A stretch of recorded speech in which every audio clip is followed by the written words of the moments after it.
Bonjour et bienvenue pour une toute nouvelle vidéo sur les packages sous R.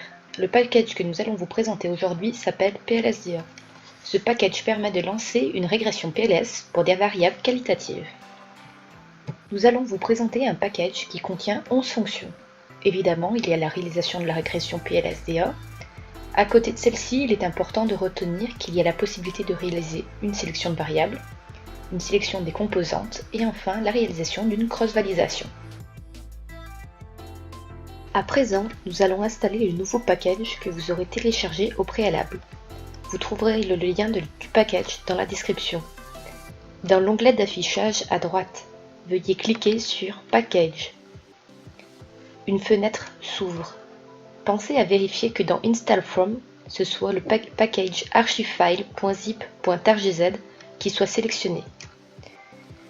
Lorsque ceci est fait, téléchargez le fichier du package. Cliquez sur Install. Le package s'installe dans la console.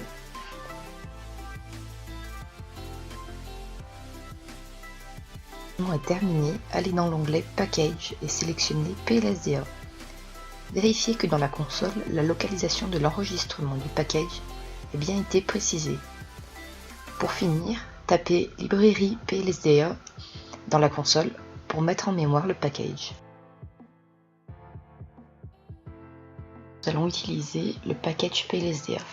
Tout d'abord, importer la librairie readExcel pour importer la base de données, différentes informations sur le blé. L'objectif de cet exercice sera de prédire les espèces de blé. Tout d'abord, on peut remarquer qu'on peut utiliser donc le point d'interrogation, le nom de la fonction, pour savoir à quoi correspond, comment fonctionne, quelle est la description de la fonction. Maintenant, nous allons importer le fichier en utilisant readExcel pour importer le fichier seed.dataset que vous trouverez dans le lien dans la description.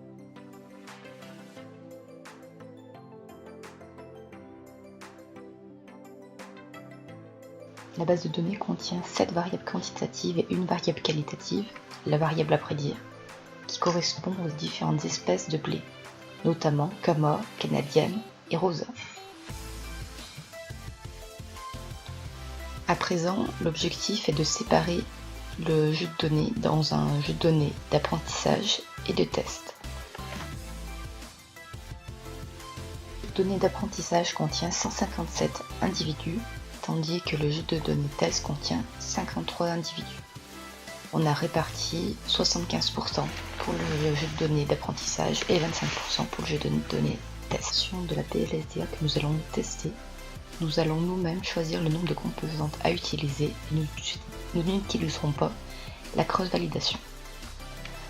Lorsque nous utilisons la fonction plsda.fit, nous précisons dans un formula la variable à prédire, seed, en fonction de toutes les autres variables, les variables x. Constatez, il existe de nombreuses informations que l'on peut ressortir de la PLSDA. Pour plus d'informations, tapez point d'interrogation plsda.fit. À présent, nous allons prédire les variables y chapeau sur le jeu de données test. Pour cela, utilisez plsda.predict en réutilisant le modèle d'apprentissage sur le jeu de données test et en précisant type postérieur. Le type postérieur permet d'afficher pour chaque individu la probabilité d'être dans chacune des classes. Autrement dit, lorsque nous allons mettre type classe, ce sera le softmax qui correspondra à la variable prédite. Dans les deux premiers cas, on remarque que sur le predict postérieur, le softmax correspond à Rosa et à Canadienne, ce qui est vérifié lorsque nous utilisons pred.class. Ils sont bien prédits comme Rosa et Canadienne. C'est les indicateurs à travers la matrice de confusion.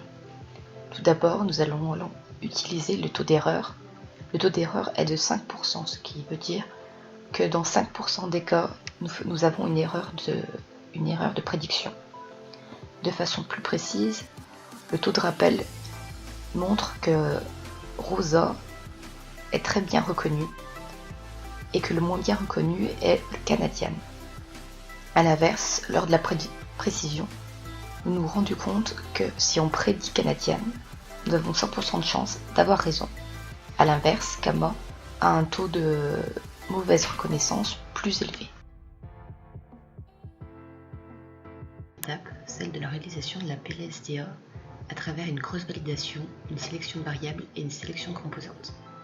Pour ceci, lancez plsda.fit en ne précisant pas le nombre de composantes souhaitées. Elle le sélectionnera automatiquement. Précisez var.select égale true pour la sélection de variables. Par la suite, plsda_cv $vip$name renverra les VIP dont la variable a dépassé le seuil, autrement dit les variables significatives.